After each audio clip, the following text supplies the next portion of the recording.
اعوذ باللہ من الشیطان الرجیم بسم اللہ الرحمن الرحیم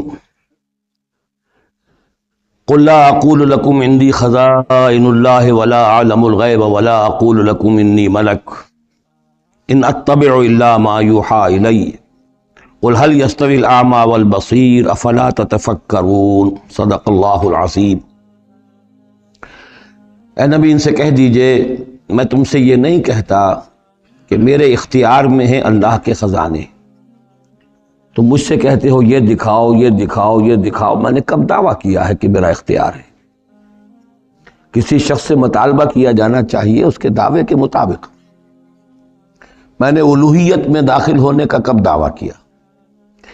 میں نے تو دعویٰ کیا ہے کہ میں اللہ کا ایک بندہ ہوں، عام انسان ہوں، بشر ہوں، مجھ پر وحی آئی ہے، مجھے مامور کیا گیا ہے کہ تمہیں متنبہ کروں، وہ کام میں کر رہا ہوں۔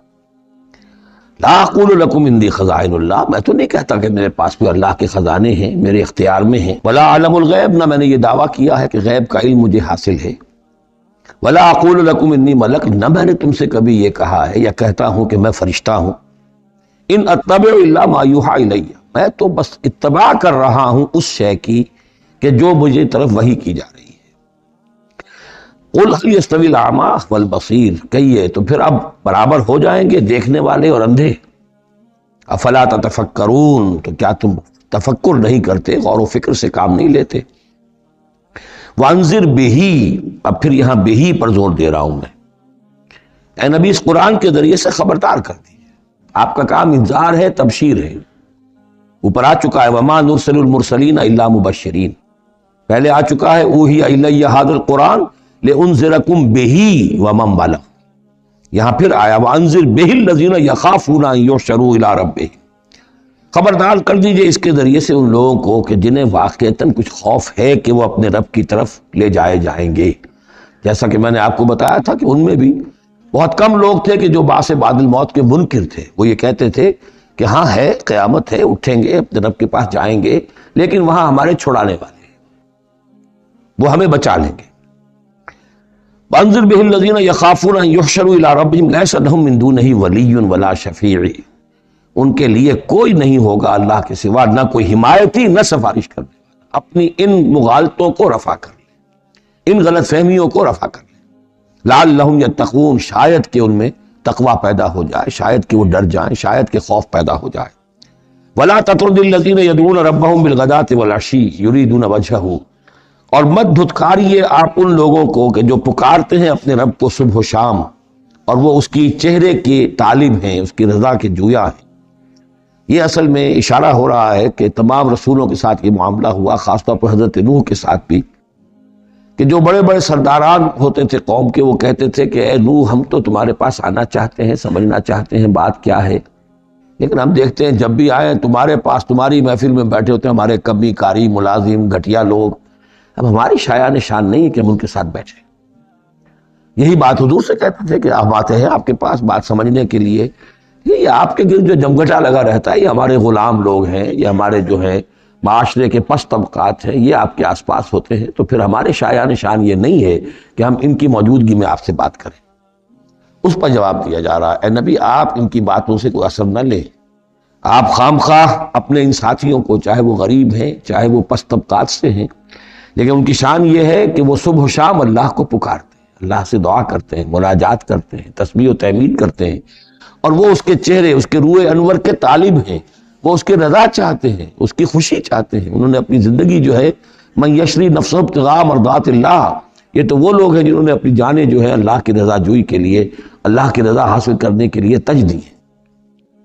ما علیک من حسابہم من شیء، آپ کے ذمے ان کے حساب میں سے کچھ نہیں ہے، وما من حسابک علیہم من شیء، اور نہ آپ کا ان کے اوپر آپ کے حساب میں سے کچھ ہے، یعنی یہ کہ یہ تو ہر شخص کو اپنی کمائی کرنی ہے، آپ کے ذمہ آپ کا فرض ہے، آپ کرتے جائیے، جو آپ کے پاس آ رہے ہیں ان کا حساب بھی اللہ لے لے گا، جو آپ کے پاس نہیں آتے ان کا حساب بھی لے لے گا، ہر ایک کو اس کے طرز عمل کے مطابق وہ بدلہ دے دے گا۔ نہ آپ ان کی طرف سے جواب دہ ہیں، نہ یہ آپ کی طرف سے جواب دہ ہیں۔ فَتَطْرُدَهُمْ، تو اگر خدا نہ خواستہ بالفرض آپ ان کے دباؤ میں آ کر اگر انہیں دور کر دیں، اپنے سے دھتکار دیں، فَتَكُونَ مِنَ الظَّالِمِينَ، تو آپ ظالموں میں سے ہو جائیں گے۔ وَكَذَلِكَ فَتَنَّا بَعْضَهُم بِبَعْضٍ، اور اسی طرح ہم نے بعض کو بعض کے ذریعے سے آزمایا ہے۔ حق کہہ رہا ہے ایک شخص لیکن ہے مفلس، اب وہ دولت مند جو ہے وہ مسکرائے گا، اس کو دیکھو یہ مجھے سمجھانے آیا ہے، اس کے کپڑے پھٹے ہوئے ہیں، جوتیاں پٹخارتا وہ آ گیا مجھے سمجھانے کے لیے، اپنی حیثیت کو نہیں پہچانتا۔ حالانکہ دیکھنا یہ چاہیے کہ جو بات وہ کہہ رہا ہے صحیح ہے یا غلط۔ اس طرح ہم آزمائش کر دیتے ہیں لوگوں کے لیے، وَكَذَلِكَ فَتَنَّا بَعْضَهُم بِبَعْضٍ، اسی طرح ہم آزماتے ہیں بعض کو بعض کے ذریعے سے، لِيَقُولُوا، تاکہ وہ کہیں أَهَٰؤُلَاءِ مَنَّ اللَّهُ عَلَيْهِم مِّن بَيْنِنَا، کیا یہ وہ لوگ ہیں جن پر اللہ کا خاص انعام و احسان ہوا ہے ہم میں سے؟ اللہ کا احسان ہم پر ہوا ہے، دولت مند ہم ہیں، سردار ہم ہیں، چودراٹیں ہماری ہیں، حویلیاں ہماری ہیں، یہ جو ہیں گرے پڑے طبقات کے لوگ، کیا یہ ہے کہ جو اللہ کا احسان اور ان کے اوپر اللہ تعالیٰ کا بڑا فضل ہوا ہے؟ یہ کہا کرتے تھے مکے کے لوگ بھی کہ اگر قرآن اللہ نے بھیجنا ہی تھا، کتاب نازل کرنی تھی، نبوت دینی تھی، تو کوئی رجل من القریتین عظیم، یہ جو دو شہر ہیں مکہ اور طائف، بڑے بڑے چودھری ہیں، سرمایہ دار ہیں، بڑے لوگ ہیں، سردار ہیں، ان میں سے کسی کے پاس بھیجتا۔ مکے کا یتیم جس کے پاس کوئی دولت نہیں، بچپن مفلسی میں گزرا ہے، سخت مشقت کے اندر جو ہے جوانی کا دور گزرا ہے، جس کے پاس کچھ بھی نہیں، کوئی عہدہ نہیں، کوئی منصب نہیں، قریش کا کوئی عہدہ حضور کے پاس نہیں تھا، کوئی منصب نہیں تھا، کوئی آپ کے پاس سرمایہ نہیں تھا، آپ تو پیدا ہی ہوئے ہیں یتیم، تو اس اعتبار سے کیا یہی رہ گیا تھا اللہ کے لیے؟ معاذ اللہ ثم معاذ اللہ۔ لِيَقُولُوا أَهَٰؤُلَاءِ مَنَّ اللَّهُ عَلَيْهِم مِّن بَيْنِنَا أَلَيْسَ اللَّهُ بِأَعْلَمَ بِالشَّاكِرِينَ، تو کیا اللہ تعالیٰ زیادہ واقف نہیں ہے ان سے کہ جو واقعتاً اس کا شکر کرنے والے ہیں؟ ایک اور جگہ آئے گا کہ اللہ تعالیٰ وَاللَّهُ أَعْلَمُ حَيْثُ يَجْعَلُ رِسَالَتَهُ، اللہ بہتر جانتا ہے کہ کہاں اسے اپنی رسالت کا منصب کس کو دینا چاہیے، کس میں اس کی صلاحیت ہے۔ جیسے طالوت کے بارے میں لوگوں نے کہہ دیا تھا کہ اس کے لیے کیسے ہو سکتی ہے سرداری، جبکہ ہمارے پاس دولت ہے، اس کے پاس دولت نہیں، لم یؤت سعۃ من المال، تو کہا گیا تھا اسے جسم اور علم کے اندر اللہ نے بستہ یعنی کشادگی عطا فرمائی ہے۔ وَإِذَا جَاءَكَ الَّذِينَ يُؤْمِنُونَ بِآيَاتِنَا، اور اے نبی اس کے برعکس یہ لوگ جو چاہتے ہیں کہ آپ دھتکار دیں ان کو، اس کے برعکس آپ کی روش کیا ہونی چاہیے ان غرباء اور فقراء کے لیے؟ وَإِذَا جَاءَكَ الَّذِينَ يُؤْمِنُونَ بِآيَاتِنَا، جب آپ کے پاس آئیں وہ لوگ جو ہماری آیات پر ایمان رکھتے ہیں، فَقُلْ سَلَامٌ عَلَيْكُمْ، تو آپ ان کو سلام کہا کیجئے اور ان کو خوشخبری دیا کیجئے، کتب ربکم علی نفسہ الرحمہ، تمہارے رب نے اپنے اوپر رحمت کو لازم کر لیا ہے، اور تمہارے لیے خاص رحمت کا مظہر کیا ہے؟ انہ من عمل منکم سوءا بجہالۃ، کہ تم میں سے کوئی بھی اگر کسی وقت کوئی برے کام کا ارتکاب کر بیٹھے، جذبات میں آ کر، ناواقفیت سے، جہالت میں، ثم تاب من بعدہ، پھر اگر وہ فوراً توبہ کر لے گا، وہ اصلح اور اصلاح کر لے گا، فانہ غفور الرحیم، تو اللہ تعالیٰ غفور الرحیم ہے۔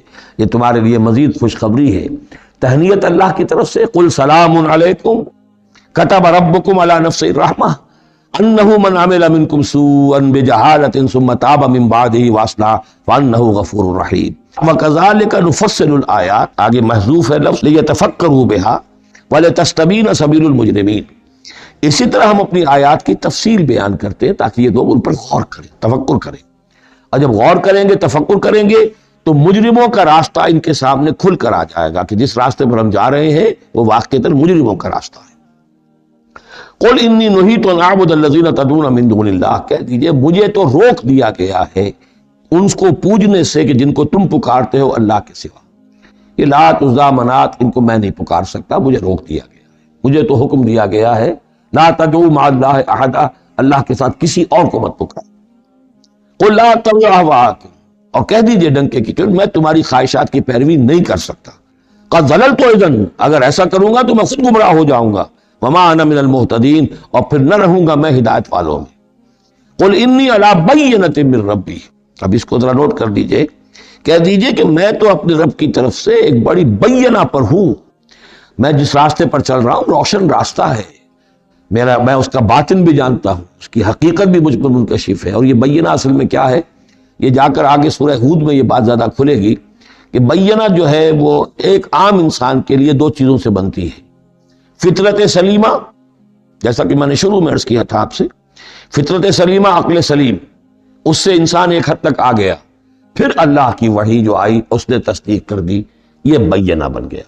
اب اسی معنی میں پھر رسول اور پھر اللہ کی وحی مل کر بینہ بن جاتے ہیں، وہ لوگوں کے حق میں بینہ اور خود اپنے حق میں بینہ کیا ہے؟ آپ کی اپنی فطرت سلیمہ، عقل سلیم، اور اس پر پھر وحی کی توثیق، وحی نے آ کر ان کو اجاگر کر دیا، ان حقائق کو جن تک آپ اپنی عقل سلیم اور فطرت سلیمہ کی رہنمائی میں پہنچ چکے تھے۔ قل انی علی بینۃ من ربی، کہہ دیجئے میں کوئی اندھیرے میں ٹامک ٹوئیاں نہیں مار رہا ہوں، تم جو مجھ سے مطالبے کر رہے ہو، مجھ پر دباؤ ڈال رہے ہو، میں تو اپنے رب کی طرف سے بینہ پر ہوں۔ وَكَذَّبْتُمْ بِهِ، تم نے اسے جھٹلا دیا ہے۔ مَا عِندِي مَا تَسْتَعْجِلُونَ بِهِ، میرے پاس وہ شے موجود نہیں ہے جس کی تم جلدی مچا رہے ہو۔ وہ جلدی مچاتے تھے، لے آئیے عذاب، بہت سن چکے ہم، کان پک گئے سن سن کر ہمارے، عذاب آئے گا، عذاب آئے گا، عذاب کہاں ہے؟ وہ عذاب کہاں رکا ہوا ہے؟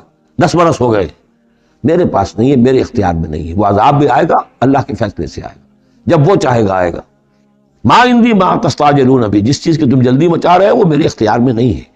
ان الحکم الا للہ، فیصلے کا اختیار کلیتاً اللہ کے ہاتھ میں۔ یقص الحق، وہ حق بات بیان کر دیتا ہے، وہ خیر الفاصلین، اور وہ سب سے اچھا فیصلہ کرنے والا ہے۔ قل لو ان عندی ما تستعجلون به، اب اس میں وہ تلخی جو ہے وہ ظاہر ہو رہی ہے کہ تم جو تنگ آ گئے ہو میری باتیں سن سن کر، میرے اندر بھی تمہاری جانب سے بیزاری پیدا ہو چکی ہے۔ قل لو ان عندی ما تستعجلون به، کہہ دیجئے اگر میرے ہاتھ میں ہوتا، میرے اختیار میں ہوتا، میرے پاس ہوتا جس کی تم جلدی مچا رہے ہو، لقضی الامر بینی و بینکم، تو میرے اور تمہارے مابین کبھی کا فیصلہ طے ہو چکا ہوتا، میں تمہیں ابھی مزید مہلت نہ دیتا۔ تم اگر تمہارے کان پک گئے تو میں بھی تنگ آ چکا، میرے بھی اب جو ہے صبر کا پیمانہ جو ہے وہ ایک حد کو پہنچ چکا ہے۔ لقضی الامر بینی و بینکم، میرے اور تمہارے مابین کبھی کا فیصلہ چکا دیا گیا ہوتا۔ واللہ عالم بالظالمین، اللہ خوب واقف ہے ظالموں سے۔ وعنده مفاتح الغیب، اسی کے پاس ہے خزانے غیب کے۔ یہ مفاتح جو یہاں جمع آیا ہے تو مفتاح کہتے ہیں کنجی کو، اس کی جمع بھی ہے، اور مفتاح کہتے ہیں اس کو جس سے کھولا گیا، یعنی خزانہ۔ یہاں پر مفتاح کی جمع ہے یہ مفاتح۔ وعنده مفاتح الغیب، اسی کے پاس غیب کے سارے خزانے ہیں۔ لا يعلمها الا هو، کوئی جانتا ہی نہیں ان کو سوائے اس کے۔ وَيَعْلَمُ مَا فِي الْبَرِّ وَالْبَحْرِ، اور وہ تو جانتا ہے جو کچھ خشکی میں ہے اور جو کچھ سمندر میں ہے۔ وَمَا تَسْقُطُ مِنْ وَرَقَةٍ إِلَّا يَعْلَمُهَا، اور نہیں گرتا کوئی ایک پتا بھی کسی درخت سے مگر اللہ کے علم میں ہوتا ہے۔ وَلَا حَبَّةٍ فِي ظُلُمَاتِ الْأَرْضِ وَلَا رَطْبٍ وَلَا يَابِسٍ، نہیں گرتا کوئی دانہ نہ زمین کی تاریکیوں میں، وہ دانہ گھستا ہے زمین کے اندر بیج کی شکل میں، ولا رطب، نہ کوئی ہری چیز تر و تازہ، ولا یابس، نہ سوکھی چیز، الا فی کتاب مبین، ایک کتاب مبین میں سب کی سب موجود ہے۔ یہ کتاب مبین اللہ کا علم قدیم ہے، اللہ کا علم قدیم جس میں کہ ہر شے موجود ہے، ما کان و ما یکون، آن واحد کی طرح۔ وَهُوَ الَّذِي يَتَوَفَّاكُمْ بِاللَّيْلِ، اب یہ لفظ یہاں پر آ گیا ہے، وہ جو قادیانیوں کے ساری خباثت کا توڑ جو ہے، وہ جو میں نے وضاحت آپ کو بیان کی تھی کہ وفا یوفی یتوفا، اب یہاں آ گیا وَهُوَ الَّذِي يَتَوَفَّاكُمْ بِاللَّيْلِ، وہی ہے جو تمہیں وفات دیتا ہے رات کے وقت۔ کیا وفات دیتا ہے؟ کیا انسان مر جاتا؟ جان تو رہتی ہے، شعور نہیں رہتا۔ میں نے کہا تھا 3 چیزیں ہیں، جسم ہے، جان ہے، جان میں شعور ہے۔ بڑا پیارا ایک شعر ہے فارسی کا، جان نہاں در جسم تو در جان نہاں، جسم کے اندر تو پنہا ہے جان، جان میں وہ پنہا ہے۔ 3 چیزیں ہو گئیں۔ یہاں اس شعر میں وہ سے مراد کچھ اور ہے، اس وقت میں اس پر نہیں جاؤں گا، لیکن 3 چیزیں سمجھ لیجئے۔ جان نہاں در جسم، جسم کے اندر جان پنہا ہے، تو در جان نہاں، وہ جان میں نہا ہے، اے نہا اندر نہا ہے جانے جان۔ یہ پھر کسی اور جگہ پر پڑھیں گے اس شعر کو انشاءاللہ، سمجھ لیجئے۔ ایک جسم ہے، جسم میں جان ہے، جان میں شعور ہے، اصل سے تو شعور ہے، لہذا نیند میں صرف شعور لے گئے، موت ہوئی تو شعور بھی لے گئے، جان بھی لے گئے، اور عیسیٰ کو لے گئے، شعور بھی لے گئے، جان بھی لے گئے، جسم بھی لے گئے۔ تو توفع جو ہے کل کا کل پورے طور پر ہوا ہے حضرت عیسیٰ علیہ السلام کا۔ ہمارا توفع یا توفی جو ہوتا ہے وہ تو ادھورا ہوتا ہے، جسم یہیں رہ جاتا ہے، جان اور شعور چلا جاتے ہیں، اور نیند میں شعور چلا گیا۔ وَهُوَ الَّذِي يَتَوَفَّاكُمْ بِاللَّيْلِ وَيَعْلَمُ مَا جَرَحْتُم بِالنَّهَارِ، وہی ہے جو تمہیں وفات دے دیتا ہے، قبضے میں لے لیتا ہے، یتوفاکم رات کے وقت، اور وہ جانتا ہے جو کچھ کہ تم کرتے ہو دن کے وقت۔ ثم یبعثکم فیہ، پھر وہ دوبارہ اگلی صبح کو پھر تمہیں اٹھا دے گا، لِیُقْضَىٰ أَجَلٌ مُّسَمًّى، تاکہ وہ تمہاری جو مہلت ہے وہ پوری ہو جائے. یعنی روزانہ ایک طرح سے ہم موت کی آغوش میں چلے جاتے ہیں. آدھی موت تو ہے، نیند کسے کہتے ہیں؟ آدھی موت ہے. یہی وجہ ہے کہ جو دعا ہے صبح کو اٹھنے کے وقت کی، جو مسنون دعا ہے، الحمدللہ الذی احیانی بعدما اماتنی والیہ النشور، کل شکر اور کل حمد اور کل تعریف اس اللہ کے لیے ہے جس نے مجھے دوبارہ زندہ کیا اس کے بعد کہ مجھ پر موت وارد کر دی تھی. نیند جو ہے وہ موت کی بہن ہے، اور اسی طرح اٹھنا ہے اللہ کی طرف. یہ بڑا ایک عجیب نکتہ ہے، اس کو ذہن میں اس کو اپریشیٹ کیجئے. جو شخص صبح آنکھ کھلتے ہی جس کی زبان پر یہ الفاظ آتے ہوں، الحمدللہ الذی احیانی بعدما اماتنی والیہ النشور، قیامت کے دن جب وہ اٹھے گا اس کی زبان پر یہی ترانہ خود بخود آ جائے گا. اس وقت ہوگا وہ 100% درست. الحمدللہ الذی احیانی بعدما اماتنی والیہ النشور، کیونکہ عادت پڑی ہے، ہمیشہ کہا ہے، جیسے ہی شعور آیا الحمدللہ الذی احیانی بعدما اماتنی والیہ النشور. تو یہ وہ ترانہ جو ہے جو کہ باعث بعد الموت کے وقت ہماری زبان پر ہوگا، اس کا ریہرسل ہے جو آپ روزانہ کریں گے اگر یہ عادت پختہ کر لیں. وَهُوَ الَّذِي يَتَوَفَّاكُمْ بِاللَّيْلِ وَيَعْلَمُ مَا جَرَحْتُمْ بِالنَّهَارِ ثُمَّ يَبْعَثُكُمْ فِيهِ لِيُقْضَىٰ أَجَلٌ مُّسَمًّى ثُمَّ إِلَيْهِ مَرْجِعُكُمْ، پھر اسی کی طرف تم سب کا لوٹنا ہے. ثُمَّ يُنَبِّئُكُم بِمَا كُنتُمْ تَعْمَلُونَ، پھر وہ تمہیں جتلا دے گا جو کچھ کہ تم کرتے رہے تھے. وَهُوَ الْقَاهِرُ فَوْقَ عِبَادِهِ، اور وہ اپنے بندوں پر، یہ لفظ کئی مرتبہ آیا ہے اس صورت کے اندر. اللہ پوری طرح غالب ہے، قابو یافتہ ہے اپنے بندوں پر. وَيُرْسِلُ عَلَيْكُمْ حَفَظًا، اور وہ تم پر نگہبان بھیجتا رہتا ہے. ہر انسان کے ساتھ فرشتے باڈی گارڈ کی حیثیت سے موجود ہیں، اس لیے کہ جب تک اللہ نے اجل معین رکھی ہوئی ہے اس وقت تک تو زندہ رکھنا ہے.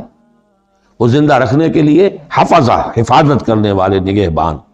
وہ جو میں نے ایک دفعہ پہلے بھی کہا تھا، بسا اوقات تو محسوس ہوتا ہے کہ جیسے گاڑی ایسے سناٹے سے آپ کے ساتھ سے گزری ہے کہ معلوم ہوتا ہے کسی نے ہاتھ دے کر آپ کو بچایا، ورنہ بچنے کا کوئی امکان نہیں تھا.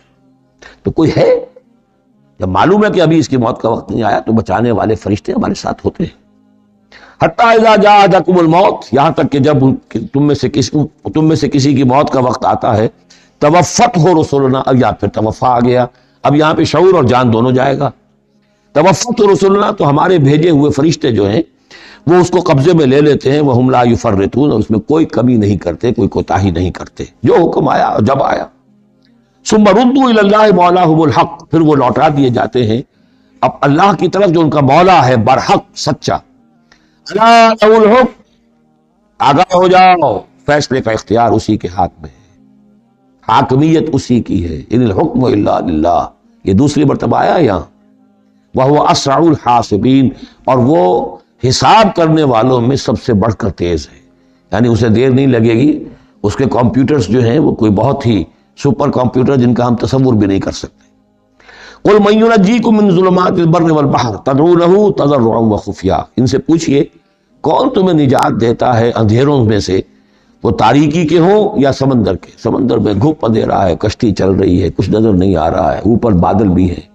اب اس وقت انسان کو کچھ نہیں سوچتا، ہاتھ کو ہاتھ سجھائی نہیں دے رہا، کون تمہیں پھر بھی بچاتا ہے وہاں. من ینجیکم. اسی طرح کوئی قافلہ ہے، بھٹک گیا ہے، اندھیری شب ہے، جدا اپنے قافلے سے ہے تو اب یہ کہ اندھیرے کے اندر بھٹک رہا ہے، نہ دائیں کا نہ بائیں کا پتہ نہیں. ہر درخت معلوم ہوتا ہے کوئی آسیب ہے، کوئی بھوت ہے جنہیں چلا آ رہا ہے، پھر بھی اللہ بچاتا ہے تمہیں.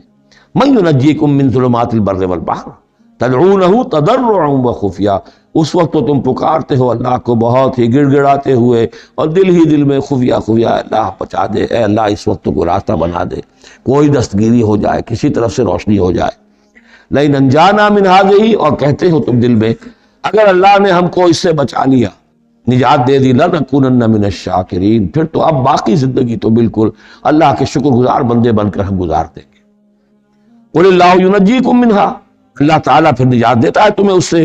ومن کل کرب، اور ہر کرب سے، ہر تکلیف سے. ثم انتم تشرکون، پھر اس کے بعد تم آ کے پھر شرک شروع کر دیتے ہو، پھر تمہیں اپنی دیویاں دیوتا، اپنے آلہہ، اپنے چودھری، اپنے سردار یاد آ جاتے ہیں. قل هو القادر على ان يبعث عليكم عذابا من فوقكم، یہ آیت جو ہے یہ بہت اہم ہے کہ عذاب الہی کی کئی قسمیں ہیں، 3 قسمیں یہاں بیان ہوئی ہیں. کہہ دیجئے وہ قادر ہے اس پر کہ تم پر بھیج دے کوئی عذاب من فوقکم، تمہارے اوپر سے. آسمان کا ٹکڑا گر جائے، کوئی میٹیورائٹ گر جائے، جو بعد خبریں آتی رہتی ہیں کوئی آ رہا ہے، لیکن یہ کہ وہ پھر تحلیل ہو جاتا ہے کہیں، جو بھی اوزون لیئر ہے یا کچھ اور ہے بچت ہے، لیکن یہ کہ اگر اللہ چاہے تو جہاں آسمان پر سے کوئی عذاب بھیج دے آپ کے اوپر، او من تحت ارجلکم، یا آپ کے قدموں کے نیچے سے زمین پھٹ جائے، شق ہو جائے، زلزلہ آئے، زمین دھنس جائے، یہ بھی ہوتا ہے، خسف ہوں گے، قیامت سے پہلے بڑے بڑے 3 خسف ہونے ہیں جن کی خبر دی گئی ہے احادیث کے اندر، بڑے بڑے ٹکڑے زمین کے دھنس جائیں گے اندر۔ قل هو القادر على ان يبعث عليكم عذابا من فوقكم او من تحت ارجلكم، یہ 2 شکلیں ہو گئی، اوپر سے یا قدموں کے نیچے سے، او يلبسكم شيعا، یا تمہیں گروہوں میں تقسیم کر دے، ويذيق بعضكم بعض بعض، اور ایک کی طاقت کا مزہ دوسرے کو چکھائے۔ اب لڑو آپس میں، پرانے اور نئے سندھی لڑو آپس میں، پنجابی اور اردو بولنے والے لڑو، اب بلوچ اور پختون لڑو، مارو ایک دوسرے۔ اللہ تعالیٰ کو نہ آسمان کو تکلیف دینے کی ضرورت کہ اس کا کوئی ٹکڑا گرائے، نہ زمین کو کوئی مشقت دینے کی کہ وہ پھٹے، کوئی ضرورت نہیں، آپس میں تقسیم ہو جاؤ گے، گروہ بندی ہو جائے گی، شیعہ سنی کو مارے اور سنی شیعہ کو مارے۔ یہ جو ہے یہ عذاب الہی کی بدترین شکل ہے جو آج مسلمانان نے پاکستان پر مسلط ہے۔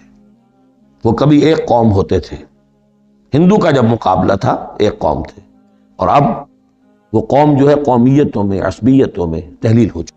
انظر کیف نصرف الآیات لعلہم یفقہون، دیکھو کیسے ہم اپنی آیات کی تصریف کرتے ہیں۔ تصریف کہتے ہیں آیات کو گھمانا، ایک ہی بات کو اسلوب بدل بدل کر، انداز بدل بدل کر، ترتیب بدل بدل کر لانا۔ ایک پھول کا مضمون ہو تو 100 رنگ سے باندھ۔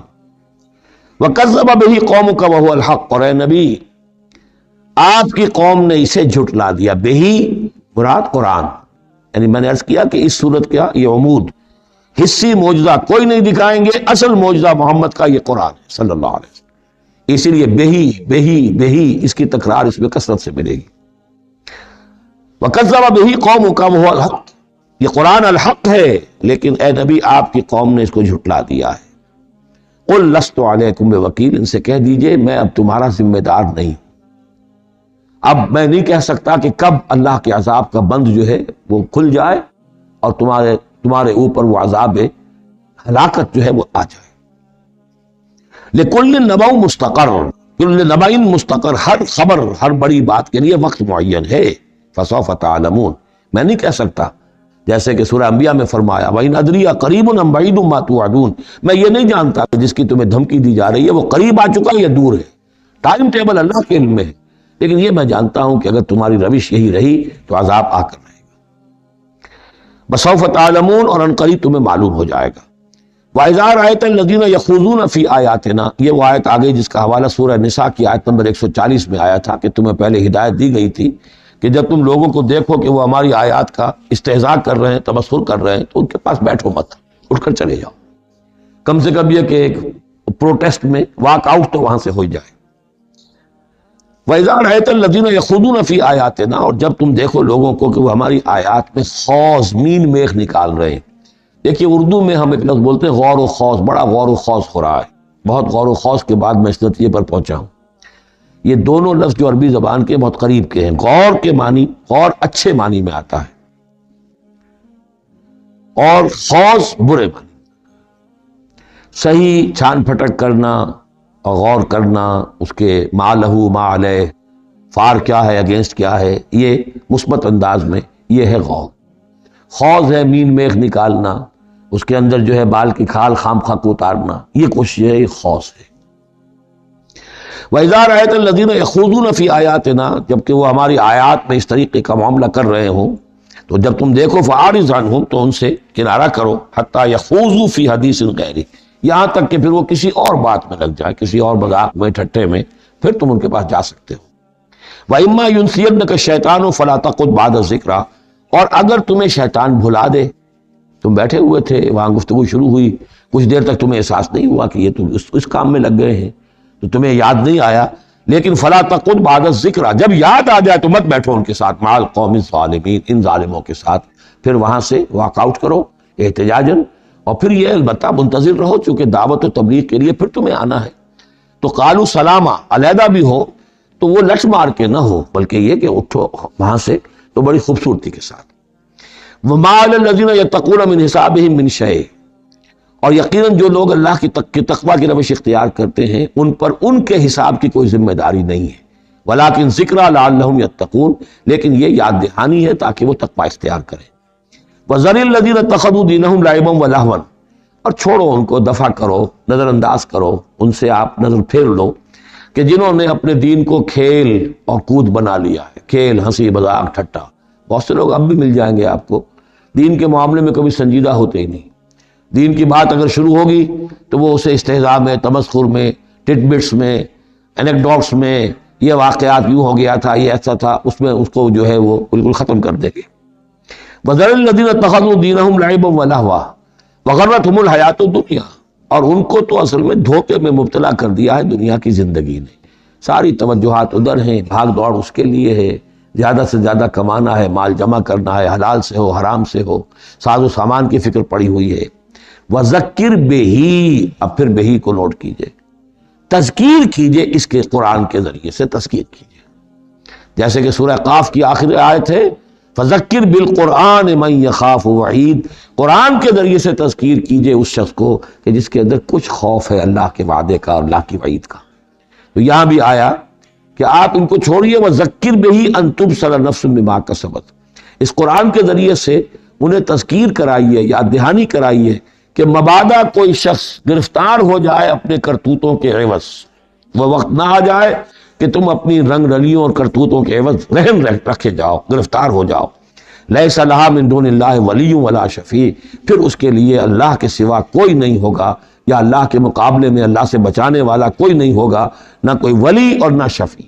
دیکھیے دوسری مرتبہ کیٹیگوریکل ڈینائل شفیع کی آیت الکرسی کے ضمن میں عرض کر چکا ہوں، بیشتر مقامات پر قرآن مجید میں کیٹیگوریکل ڈینائل ہے، کوئی شفاعت نہیں۔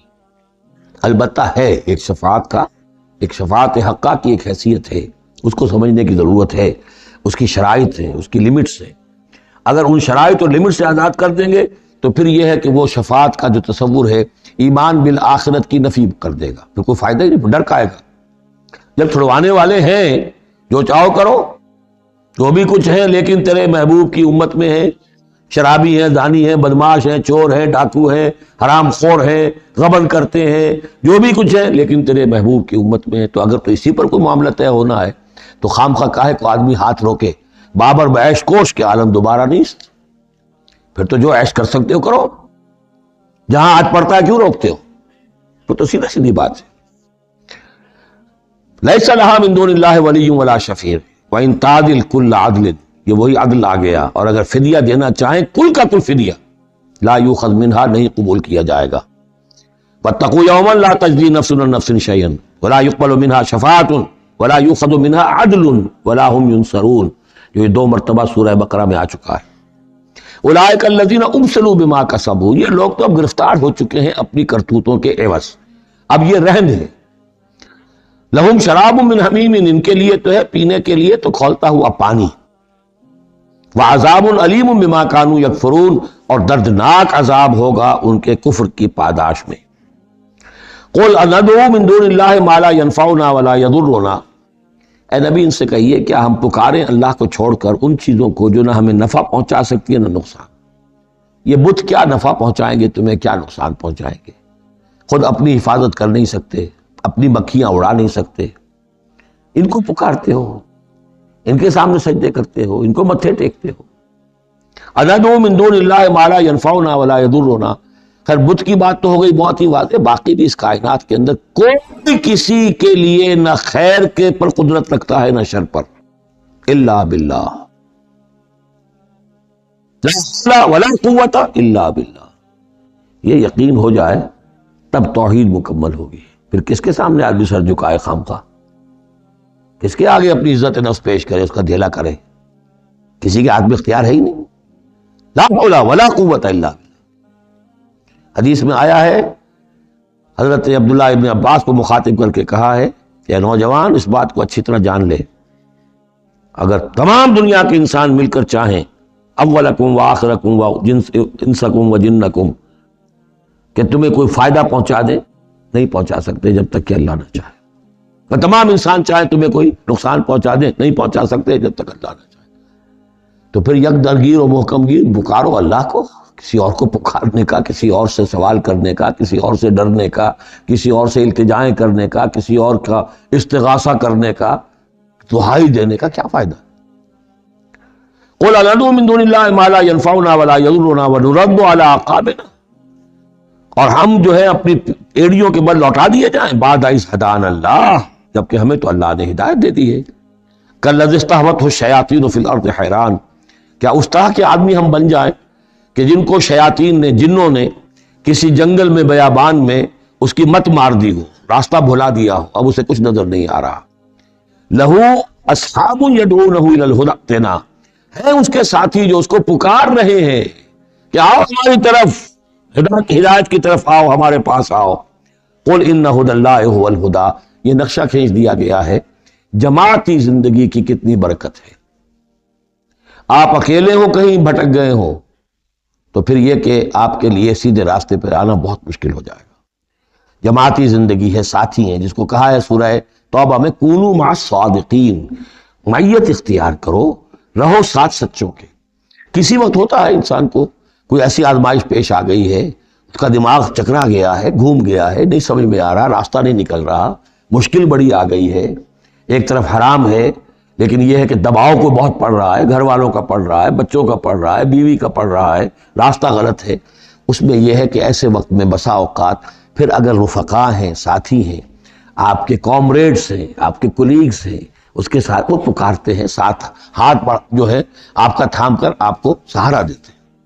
قل ان ھدی اللہ ھو الھدی، یقیناً ہدایت کہہ دیجئے اللہ ہی کی ہدایت اصل ہدایت ہے۔ وَأُمِرْنَا لِنُسْلِمَ لِرَبِّ الْعَالَمِينَ، اور ہمیں تو حکم یہ ہوا ہے کہ ہم تمام جہانوں کے پروردگار کی تابع داری اختیار کریں اور فرما برداری اختیار کریں۔ وَنَقِيمُ الصَّلَاةَ وَاتَّقُوهُ، اور یہ کہ نماز قائم کرو اور اس کا اللہ کا تقوی اختیار کرو۔ وَهُوَ الَّذِي إِلَيْهِ تُحْشَرُونَ، اور وہی ہے جس کی طرف کہ تمہیں جمع کر دیا جائے گا۔ وَهُوَ الَّذِي خَلَقَ السَّمَاوَاتِ وَالْأَرْضَ بِالْحَقِّ، اور وہی ہے جس نے آسمان اور زمین بنائے ہیں حق کے ساتھ۔ یہاں حق کے کیا معنی ہے؟ ود اے پرپس، یہ بیکار نہیں ہے۔ ربنا ما خلقت ھذا باطلا، اے رب ہمارے، تو نے یہ سب باطل نہیں بنایا، بیکار نہیں بنایا، بے مقصد نہیں بنایا۔ سورہ آل عمران کی آخری رکوع کی جو دعا ہے، بلکہ باطل کے مقابلے میں کیا؟ حق۔ وَهُوَ الَّذِي خَلَقَ السَّمَاوَاتِ وَالْأَرْضَ بِالْحَقِّ وَيَوْمَ يَقُولُ كُن فَيَكُونُ، اور جس دن وہ کہے گا ہو جا، وہ ہو جائے گا۔ کیا ہو جائے گا؟ جب وہ چاہے گا اس کائنات کو لپیٹ بھی دے گا، اسی نے بنایا ہے حق کے ساتھ، اور اس کو اسی کے حکم سے لپٹ جائے گی۔ آگے چل کر آئے گا یوم نطوی السماء کطی السجل للکتب، جس دن کہ ہم تمام خلاؤں کو اور فضاؤں کو اور آسمانوں کو، ان سب کو ایسے لپیٹ دیں گے جیسے کہ تم کتابوں کا تومار لپیٹ لیتے ہو۔ والسماوات مطویات بیمینہ، تمام یہ خلا اور سما یہ سب اللہ کے داہنے ہاتھ میں لپٹے ہوئے ہوں گے۔ قولہ الحق، اس کا فرمانا ہی حق ہے۔ اس کا کیا معنی؟ صرف اس کا کہہ دینا کن، اسے کسی اور شے کی ضرورت نہیں ہے، کوئی ذریعہ، کوئی میٹر، کوئی انرجی، کچھ نہیں۔ قولہ الحق، اس کا فرمانا ہی برحق ہے، اس کا کہہ دینا ہی برحق۔ کن فیکون، یوم یقول کن فیکون قولہ الحق، وَلَهُ الْمُلْكُ یوم يُنفخ فِي الصُّورِ، اور اسی کے لیے ہوگی بادشاہی اس دن جس دن کے سور میں پھونکا جائے گا۔ اگرچہ حقیقت میں تو بادشاہی اب بھی اسی کی ہے، لیکن ابھی جھوٹے سچے بادشاہ بیٹھے ہوئے ہیں۔ یہ سب جو ہے یہ سب نسیہ منسیہ ہو جائیں گے۔ لمن الملک اليوم للہ الواحد القہار، معلوم یہ کہ اب بھی اگرچہ بادشاہی اسی کی حقیقت میں، لیکن یہ جھوٹے سچے ڈرامے والے خدا جو ہیں کچھ نہ کچھ بیٹھے نظر آتے ہیں بادشاہ۔ وَلَهُ الْمُلْكُ يَوْمَ يُنفَخُ فِي الصُّورِ، عالم الغیب، وہ تمام غیب کا جاننے والا، والشہادہ، اور کھلی باتوں کا جاننے والا، وَهُوَ الْحَكِيمُ الْخَبِيرُ، اور وہ کمال حکمت والا اور ہر شے سے باخبر۔ وَإِذْ قَالَ إِبْرَاهِيمُ لِأَبِيهِ آزَرَ، اب اس میں آپ دیکھیں گے اس سورہ مبارکہ میں حضرت ابراہیم کا ذکر ہے اور پھر ان کی نسل کے بعض انبیاء کرام کا ذکر ہے۔ ایک گلدستہ تو ہم پڑھ آئے ہیں سورہ نساء کے آخر میں، وہاں 13 انبیاء اور رسل کے نام آئے تھے۔ یہاں اس سے ذرا بڑا گلدستہ آئے گا، یہاں پہ 17 انبیاء اور رسل کے نام آئیں گے۔ پھر حضرت ابراہیم علیہ السلام کا ذکر یہاں آیا ہے، اور جو جن رسولوں کی قوموں پر ہلاکت کے بارے میں قرآن میں صراحت کے ساتھ مذکور ہے، ان 6 کا ذکر جو ہے سورہ اعراف میں آئے گا۔ حضرت ابراہیم علیہ السلام کی قوم کا کیا حشر ہوا، یہ صراحت کے ساتھ قرآن میں مذکور نہیں ہے۔ جو قوم نوح کے ساتھ، ہود کے ساتھ، قوم صالح کے ساتھ، قوم شعیب کے ساتھ ہوا، تو حضرت ابراہیم علیہ السلام کے معاملے کو علیحدہ نکال لیا ہے، وہ سورہ انعام میں، اور باقی جو ہے نوح، ہود، صالح اور شعیب، لوط اور موسیٰ، ان کا ذکر جو ہے وہ آپ کو ملے گا سورہ اعراف، اس لیے کہ ان کا معاملہ ایام اللہ کا ہے۔ تو فذکرہم بایام اللہ، التذکیر بآلاء اللہ اس میں ہے، التذکیر بایام اللہ اس میں ہے، لہذا یہاں حضرت ابراہیم کا ذکر ہے۔ وَإِذْ قَالَ إِبْرَاهِيمُ لِأَبِيهِ آزَرَ أَتَتَّخِذُ أَصْنَامًا آلِهَةً، اور یاد کرو جب کہ کہا ابراہیم نے اپنے باپ آزر سے، کیا تم نے ان بتوں کو اپنا خدا بنا رکھا ہے؟ یہاں جو آزر کا لفظ خاص طور پر آیا ہے میرے نزدیک، یہ اصل میں تورات کی نفی کے لیے، تورات میں تارح نام لکھا گیا ہے، گویا اس کی تصحیح کے لیے، ورنہ یہاں کوئی خاص ضرورت نہیں تھی۔ وَإِذْ قَالَ إِبْرَاهِيمُ لِأَبِيهِ، یہ کافی تھا، لیکن نام اس لیے دیا گیا کہ تورات سے پڑھنے والوں کو مغالطہ ہوتا ہے، اور اسی مغالطے کو اہل تشیع نے اختیار کر لیا ہے۔ انہوں نے تورات میں جو نام دیا گیا ہے اسے حضرت ابراہیم کا باپ کہا ہے، اور حضرت یہ جو آزر تھا اس کو کہا ہے کہ یہ چچا تھا۔ اس کی خاص وجہ ہے، وہ پھر کسی موقع پر بیان ہوگی، لیکن یہ کہ تورات کی اس غلطی کو اہل تشیع نے اختیار کیا۔ قرآن مجید نے اسی کی نفی کے لیے یہاں پر حضرت ابراہیم کے والد کا نام صراحتاً بتا دیا کہ آزر ہے۔ وَإِذْ قَالَ إِبْرَاهِيمُ لِأَبِيهِ آزَرَ، اور یاد کرو جب کہ کہا تھا ابراہیم نے اپنے باپ آزر سے، أَتَتَّخِذُ أَصْنَامًا آلِهَةً، کیا آپ نے ان بتوں کو اپنا الہ بنایا ہوا ہے؟ انی اراک وقومک فی ضلال مبین، میرا تو خیال یہ ہے، میری رائے تو یہ ہے کہ آپ بھی اور آپ کی قوم بھی کھلی گمراہی میں مبتلا ہے۔ وَكَذَلِكَ نُرِي إِبْرَاهِيمَ مَلَكُوتَ السَّمَاوَاتِ وَالْأَرْضِ، اور اسی طرح ہم دکھانے لگے یا دکھاتے رہے ابراہیم کو آسمانوں اور زمین کے ملکوت۔ ملکوت سے مراد کیا ہے کہ اللہ تعالیٰ نے اس کائنات کا جو نظام قائم کیا، جسے میں کہتا ہوں کہ جو یونیورسل ایک گورنمنٹ ہے، اس کا ایک نظام ہے، اس کے کارندے ہیں، تو اس کے مشاہدہ اللہ تعالیٰ اپنے رسولوں کو کراتا ہے، تاکہ ان کا یقین جو ہے وہ یقین اس درجے کا ہو جائے کہ جیسے کہ اپنی آنکھوں سے دیکھی ہوئی چیزیں، وَلَيَكُونَ مِنَ الْمُوقِنِينَ، اور تاکہ وہ پوری طرح یقین کرنے والوں میں سے ہو جائے۔ لیکن واو چونکہ یہاں آیا، اس سے پہلے ہم محذوف مانیں گے تاکہ وہ اپنی قوم پر حجت قائم کر سکے اور پوری طرح یقین کرنے والوں میں سے ہو جائے۔ یہ جو آگے آ رہا ہے، یہ در حقیقت حضرت ابراہیم علیہ السلام کی طرف سے اپنی قوم پر حجت کو اس طور سے پیش کیا گیا ہے۔ بعض حضرات کے نزدیک یہ ہے کہ یہ حضرت ابراہیم کا اپنا ذہنی ارتقاء ہے کہ واقعتاً انہوں نے سمجھا یہ ستارہ خدا ہے، پھر ڈوب گیا تو کہا کہ نہیں یہ تو ڈوب گیا، پھر چاند کو دیکھا تو چاند خدا ہے، پھر کہا نہیں یہ تو یہ بھی جو ہے غروب ہو گیا، پھر سورج کو کہا۔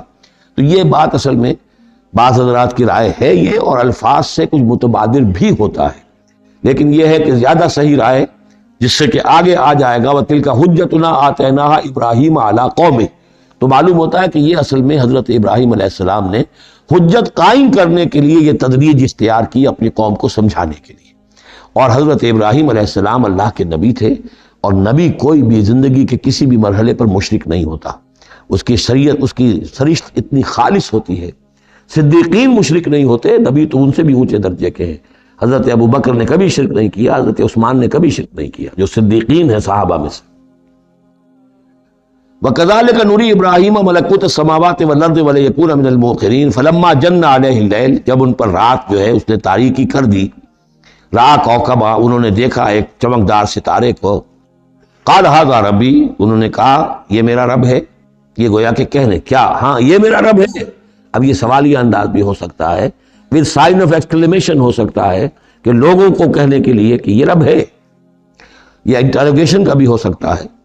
هَٰذَا رَبِّي فَلَمَّا أَفَلَ قَالَ لَا أُحِبُّ الْآفِلِينَ، جب وہ ڈوب گیا تو کہا بھائی یہ ڈوب جانے والی شے تو پھر میں تو پسند نہیں کر سکتا کہ میں اس کو اپنا خدا مان لوں۔ یہ قوم جو تھی ستارہ پرست بھی تھی، بت پرست بھی تھی، ستارہ پرست بھی تھی، اور نمبر 3 شاہ پرست بھی تھی۔ تینوں قسم کے شرک اس قوم میں موجود تھے کہ جس میں حضرت ابراہیم بھیجے گئے۔ یہ بیبیلونیا یا عراق، آج کا عراق، سابق بیبیلونیا، اس کا ایک شہر اس شہر کے بھی اب کھنڈرات نکل آئے ہیں، کھدائیاں ہو چکی ہیں، شہر ار میں پیدا ہوئے ہیں، پھر وہاں سے ہجرت کر کے فلسطین گئے اور پھر حضرت اسماعیل کو آباد کیا ہے حجاز میں، اور اپنے بیٹے حضرت اسحاق کو آباد کیا ہے فلسطین میں۔ تو یہ ان کے ذہن میں رکھیے۔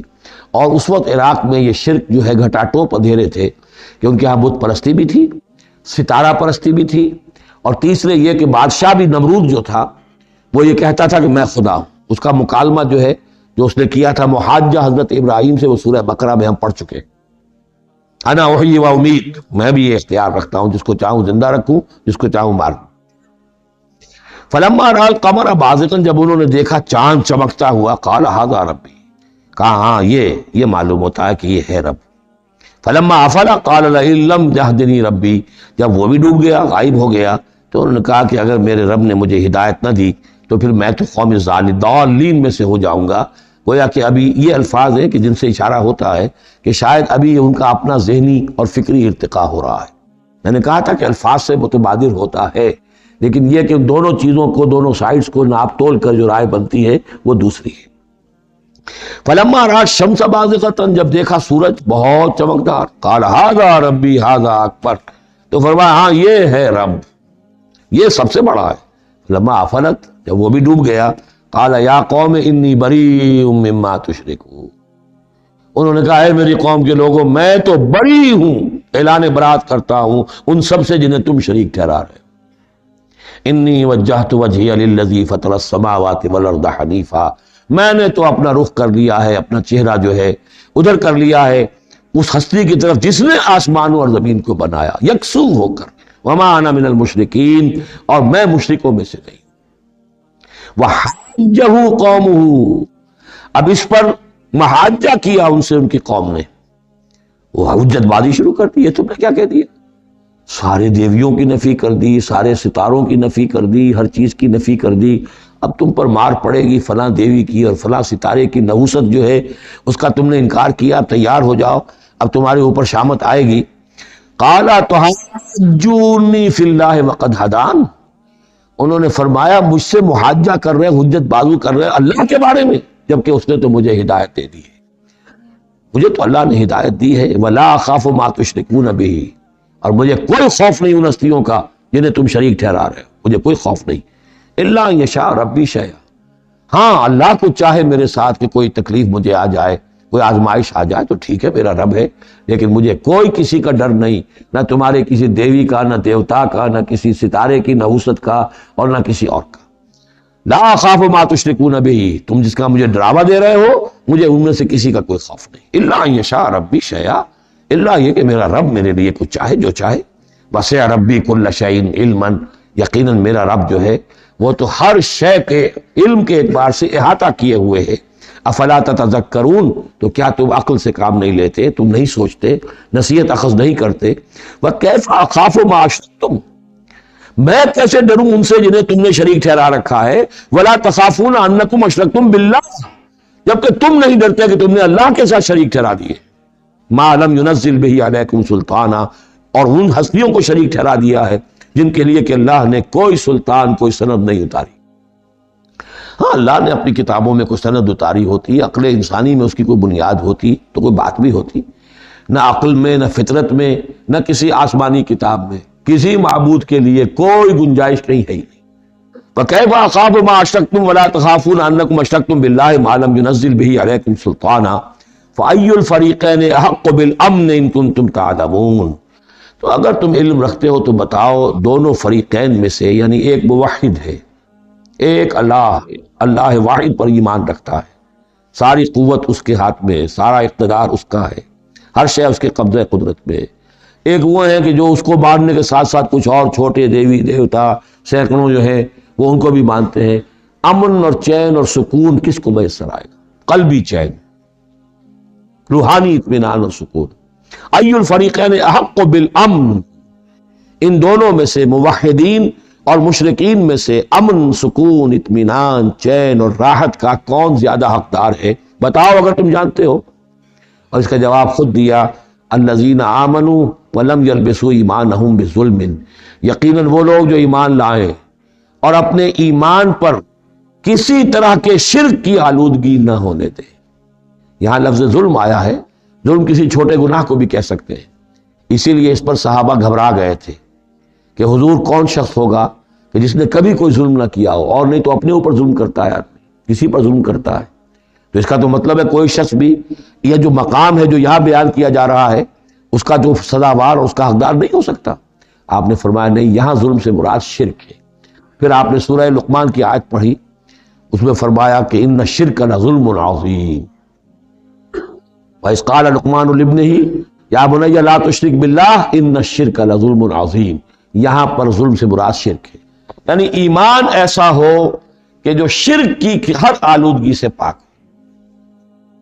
میں یہاں پھر تذکرہ کیے دیتا ہوں، شروع میں بھی آج عرض کیا تھا، شرک کسے کہتے ہیں، شرک کی قسمیں کون کون سی ہیں، کون کون سے بھیس بدل کر یہ شرک آتا ہے۔ باہر رنگے کے خواہی جامہ می پوش، من اندازے قدت را می شناسم، تم چاہے کسی بھی رنگ کا لباس پہن کے آ جاؤ، میں تمہیں تمہارے قد سے پہچان لوں گا۔ تو قد سے پہچاننا جو ہے شرک کا آسان نہیں ہے، بھیس بدلتا ہے، اس کے لیے ضروری ہے۔ اور آج کے دور میں شرک کس کس شکل میں موجود ہے اس کا سمجھنا بہت اہم ہے۔ اس موضوع پر میرے 6 گھنٹے کے کیسٹس موجود ہیں۔ الذین آمنوا ولم یلبسوا ایمانہم بظلم، یقیناً وہ لوگ جو ایمان لائے اور جنہوں نے اپنے ایمان میں کسی بھی نوع کے شرک کی آمیزش نہ ہونے دی، اولئک لہم الامن وہم مہتدون، ان کے لیے ہے امن اور وہی ہوں گے راہیاب۔ یہ امن اور ایمان اور اسلام اور سلامتی کا جو آپس میں تعلق ہے لفظی اعتبار سے، وہ اس دعا میں بہت نمایاں ہو جاتا ہے کہ جو حضور ہر نیا جو چاند دیکھتے تھے ہر مہینے کا تو دعا مانگتے تھے، اللہم اہلہ علینا بالامن والایمان والسلامت والاسلام، اے اللہ یہ مہینہ جو شروع ہو رہا ہے اس نئے چاند کے ساتھ، ہلال کے ساتھ، اسے ہم پر طلوع فرما امن اور ایمان کے ساتھ اور سلامتی اور اسلام کے ساتھ۔ تو یہ بڑا گہرا ربط ہے ان الفاظ کے اندر۔ میرا چھوٹا سا کتابچہ ہے قرآن اور امن عالم، آج سے شاید کوئی میں سمجھتا ہوں کہ 30-32 سال پہلے کی تقریر تھی میری، لیکن وہ ان موضوعات پر میں سمجھتا ہوں کہ بہت مختصر لیکن بہت مفید ہے۔ فرمایا وَتِلْكَ حُجَّتُنَا آتَيْنَاهَا إِبْرَاهِيمَ عَلَىٰ قَوْمِهِ، اس کا میں حوالہ دے رہا تھا۔ یہ پوری سرگوشت بیان کر کے اب فرمایا یہ ہماری وہ حجت تھی جو ہم نے ابراہیم کو عطا کی اس کے قوم کے خلاف۔ یہ سارا محاجہ حضرت ابراہیم اپنی قوم سے کر رہے تھے۔ بظاہر اس کو توریہ کہتے ہیں، ایک ہوتا ہے جھوٹ بولنا، ایک ہوتا ہے توریہ۔ توریہ یہ ہے کہ آپ کہیں کوئی بات ایسی کہ جو جھوٹ تو نہیں ہے لیکن جس سے سننے والا مغالطے میں مبتلا ہو جائے۔ مثلا حضرت شیخ الہند رحمۃ اللہ علیہ کا واقعہ ہے، جس زمانے میں ان کے وارنٹ نکلے ہوئے تھے اور وہ حرمین شریفین میں تھے، مکہ مکرمہ میں تھے، وارنٹ نکلا ہوا ہے اور شریف حسین والی مکہ جو ہے اس کے سپاہی ڈھونڈتے پھر رہے ہیں کہ کہاں ہے وہ مولوی ہندوستانی جو ہے جو باغی ہے انگریزوں کا، اس کو پکڑا جائے۔ اب یہ ایک جگہ پر یہ کہیں کھڑے ہوئے تھے تو ایک شرطے نے آ کر جو وہاں کا سپاہی تھا پوچھا ان کے بارے میں محمود الحسن کو جانتے ہو؟ کہ یہاں جانتا ہوں۔ وہ کہاں ہے؟ محمود الحسن کہاں ہے؟ تھوڑا سا 2 قدم پیچھے ہٹ کے کہا ابھی یہیں تھے۔ جھوٹ تو نہیں بولا نا، 2 قدم پیچھے ہٹ کر کہا ابھی یہیں تھے، بالکل سچ بولا۔ اس نے سمجھا ابھی یہیں تھے، دوڑا ادھر دوڑ گیا، اپنے نکل گئے۔ اس کا نام ہے توریہ۔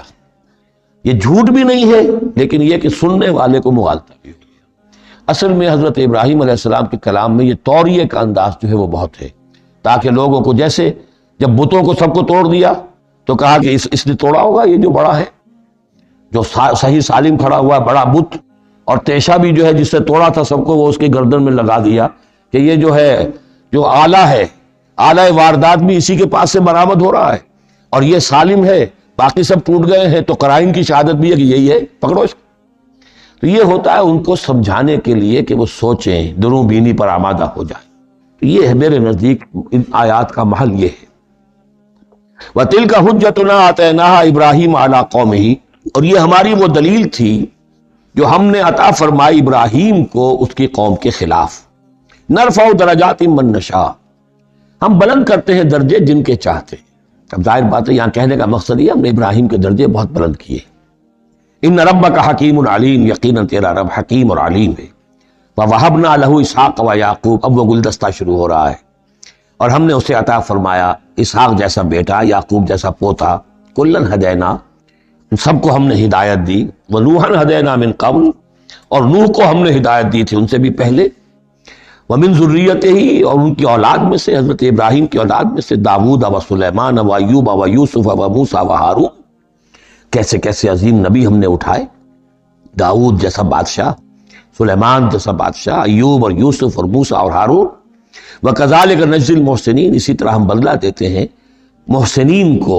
یہ لوگ ظاہر بات ہے کہ ایمان کی اس بلند ترین منزل پر فائز تھے جس کو ہم پڑھا ہے سورہ مائدہ میں کہ ثُمَّ اتَّقَوْا وَأَحْسَنُوا وَاللَّهُ يُحِبُّ الْمُحْسِنِينَ. وَزَكَرِيَّا وَيَحْيَا وَعِیسیٰ وَإِلیاس، وزیر برآں زکریا جیسے نبی، یحییٰ جیسے نبی، عیسیٰ علیہ السلام، وَإِلیاس كُلٌّ مِّنَ الصَّالِحِینَ، یہ سب کے سب نیک بختوں میں سے تھے. وَإِسْمَاعِیلَ وَالْيَسَعَ وَيُونُسَ وَلُوطًا، اور اسماعیل اور الیسع اور یونس اور لوط. وَكُلًّا فَضَّلْنَا عَلَى الْعَالَمِینَ، سب کو ہم نے تمام جہان والوں پر فضیلت دی. وَمِنْ آبائِهِمْ، اور ان کے آباء و اجداد میں سے بھی، وَذُرِّيَّاتِهِمْ، اور ان کی نسلوں میں سے بھی، وَإِخْوَانِهِمْ، اور ان کے بھائیوں میں سے بھی، وَاجْتَبَيْنَاهُمْ، ہم نے ان کو چن لیا، پسند کر لیا، سلیکٹ کر لیا. وَهَدَيْنَاهُمْ إِلَىٰ صِرَاطٍ مُسْتَقِيمٍ، اور ہم نے ان کو ہدایت دی سیدھے راستے کی طرف. ذَلِكَ هُدَى اللَّهِ يَهْدِي بِهِ مَن يَشَاءُ مِنْ عِبَادِهِ، یہ اللہ کی وہ ہدایت ہے جس کی وہ ہدایت بخشتا ہے جس کو چاہتا ہے اپنے بندوں میں سے. وَلَوْ أَشْرَكُوا، اور اگر بالفرض وہ بھی شرک کرتے، لَحَبِطَ عَنْهُمْ مَا كَانُوا يَعْمَلُونَ، ان کے بھی سارے اعمال ہو جاتے. شرک اتنی بری شے، اتنے اونچے اونچے مراتب، اتنے اعلیٰ اعلیٰ مقامات، اللہ کی محبوب شخصیتیں، اولو العزم پیغمبر اور یہ عظیم انبیاء، لیکن بالفرض یہ سمجھانے کے لیے، ظاہر بات ہے کوئی امکان نہیں تھا کہ وہ شرک کرتے، لیکن ہمیں سمجھانے کے لیے شرک وہ شے ہے، ان اللہ لا یغفر یشرک بہ ویغفر ما دون ذلک لمن یشاء ولو اشرکوا لحبط عنہم ما کانوا یعملون، اگر وہ شرک کرتے تو ان کے بھی تمام اعمال حبط ہو جاتے. اولئک الذین آتیناہم الکتاب والحکم والنبوۃ، یہ وہ لوگ ہیں جن کو ہم نے کتاب دی، اپنی حکمت اور شریعت سے نوازا، اور نبوت سے سرفراز فرمایا.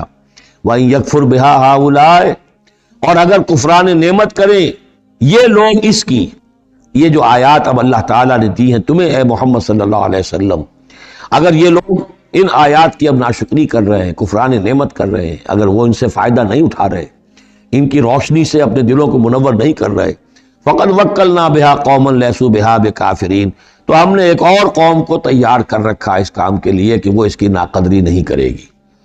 یعنی یہ کہ مدینہ کے انصار انشاءاللہ اس کی قدر کریں گے. مکے کے یہ لوگ جو ہیں اگر ناقدری کر رہے ہیں محمد صلی اللہ علیہ وسلم، اور تمہاری باتیں جو ہیں اب تک 10-11 برس ہونے کو آ گئے ہیں، اس کے نتائج جو ہیں بڑے ہی کم سے کم یہ کہ مایوس کن نہیں تو دل شکن ضرور ہے.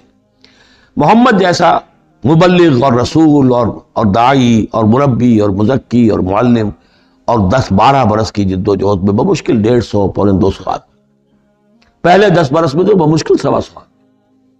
تو یہ ہے کہ اس اعتبار سے فَإِن يَكْفُرْ بِهَا هَؤُلَاءِ، اگر یہ لوگ کفران نعمت کر رہے ہیں ان کا، فَقَدْ وَكَّلْنَا بِهَا، تو ہم نے کچھ مقرر کر دیے ہیں کچھ اور لوگ، قوماً، ایک ایسی قوم لَيْسُوا بِهَا بِكَافِرِينَ، جو ان کی شاید ان کی جو اس کی ناشکری نہیں کریں گے. کچھ پتہ نہیں یہ ہماری جو دعوت رجوع القرآن ہے جو کہاں کہاں پھیل رہی ہے. تو یہ بہرحال یہ آیت بڑی اہم ہے اس اعتبار سے، آج کے دور میں خاص طور پر یہ ہے کہ کوئی مایوسی انسان کو ہونی نہیں چاہیے. ہمیں تو پتہ بھی نہیں ہے کہ کہاں کہاں یہ بات پھیل رہی ہے، ممکن ہی نہیں ہے مجھے معلوم ہو کہ میرے کیسٹ کہاں کہاں پہنچ گئے. وہ تو جہاں کہیں بھی جاتا ہوں، دیکھتا ہوں، سنتا ہوں، کوئی کہتا ہے میرے پاس 300 کیسٹ آپ کے ہیں، کوئی کو ملتا ہے میرے پاس اتنے کیسٹ آپ کے ہیں، میں سنتا ہوں. اب یہ دعوت پھیل رہی ہے، اب یہ میں نہیں کہہ سکتا کہ کس جگہ پر یہ جڑ پکڑے زمین کے اندر، اور یہ انقلابی دعوت جو ہے قرآن کی وہ وہاں ایک تناور درخت بنے، ایک تحریک زبردست انقلابی اٹھے. فَإِن يَكْفُرْ بِهَا هَؤُلَاءِ فَقَدْ وَكَّلْنَا بِهَا قَوْمًا لَيْسُوا بِهَا بِكَافِرِينَ، اگر یہ اس کی ناقدری کر رہے ہیں تو اے نبی آپ آزردہ خاطر نہ ہو، ہم نے ایک اور قوم کو تیار کر لیا ہے کہ وہ اس کی ناقدری نہیں کریں گے. أُولَٰئِكَ الَّذِينَ هَدَى اللَّهُ فَبِهُدَاهُ مُقْتَدِهْ، یہ وہ لوگ ہیں جن کو اللہ نے ہدایت دی تھی. یہ 17 نام جو اوپر ہم نے پڑھے ہیں، فرمایا کہ اللہ فرما رہا ہے ہم نے انہیں ہدایت دی تھی. فَبِهُدَاهُ مُقْتَدِهْ، تو آپ بھی ان کی ہدایت کی پیروی کیجئے.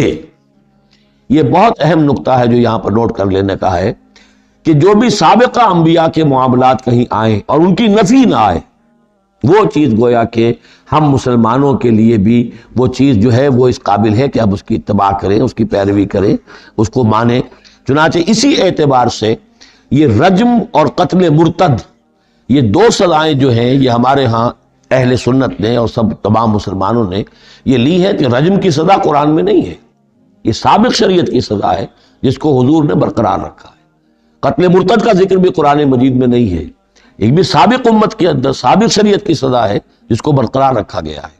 جب تک کسی شے کی نفی نہ ہو جائے سابق جو بھی شریعت ہے اس کی، اس وقت تک یہ ہے کہ وہ چیز بھی لاگو رہے گی۔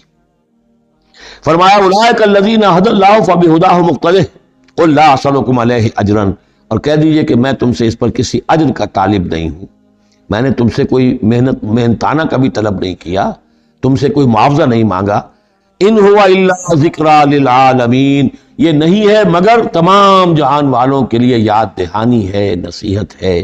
جو چاہے اس سے کسب فیض کرے، جو چاہے اس سے نور حاصل کرے، جو چاہے اس سے صحیح صراط مستقیم تک کی رہنمائی اخذ کر لے، یہ تو اللہ تعالیٰ کی طرف سے ایک صدقہ جاریہ ہے۔